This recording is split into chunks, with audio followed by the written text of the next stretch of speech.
जलेश्वर यात्रीवाही बस को पछपटू पिटिला ट्रक जड़े मृत 30 रु अधिक आहत होती। मृतक हेले जलेश्वर थाना खरीदा गाँव मले महांती। आहत को जलेश्वर गोष्ठी स्वास्थ्य केन्द्र में भर्ती करा जायछि। गीतांजलि नामक घरोई बस भोगराई भाया जलेश्वर दे बारिपदा जाउथिला। 60 नंबर जातीय राजपथर चलंती छक निकटरे बसटी यूटर्न मारिबा बेले पछपटू ट्रक धक्का देइथिला। एहा परे भारसाम्य हराई बसटी ओलटी पड़िथिला। बस रे 60 रु अधिक यात्री थिले। स्थानीय लोके घटनास्थल में पहुंची उद्धार कार्य आरंभ करथिले। 30 रु अधिक गुरुतर को जलेश्वर जीके भट्ट गोष्ठी स्वास्थ्य केन्द्र में भर्ती करा जायछि। तेबे घटनास्थल में जलेश्वर थाना पुलिस पहुंची तदंत आरंभ करिछि। पाखापाखि 8टा बेलू आम खबर पाइलु कि गोटे गाड़ी गीतांजलि गाड़ी एक्सीडेंट होती चलती पाखे तो तार तदंत करने आसलु।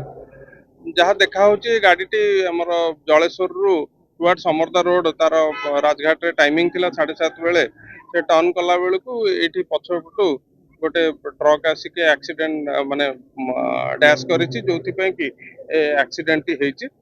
तो तदंत चली डिटेल्स कौन पे एक्सीडेंट है कौन नहीं तार एमवी डिटेल रिपोर्ट देबे। ये जो बसटा दुर्घटना घटी 40 पाखापाखि लोक तो हॉस्पिटल एडमिशन होती भितर जनकर डेथ हो जाइए। आउ बाकी 3-4 जन रेफर होती बालेश्वर हॉस्पिटल। आउ मु कथा होती बसटा को सीधा उठेवा कि आरटीओ सहित सी क्रेन रो अरेंजमेंट करुचंती।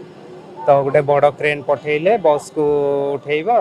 तांकर आमे से माने कोठिकार रेसिडेंस कौन तांकर ये सब आनिला परे तांकर डॉक्यूमेंट्स आमे डिस्ट्रिक्ट इमरजेंसी को ताकू पठेइबु। तापरे हमर जहा प्रोसीजर अछि सही अनुसार ता ऊपर तांको दिया हबो कंपेंसेशन आ जदी एलिजिबिलिटी थिबो।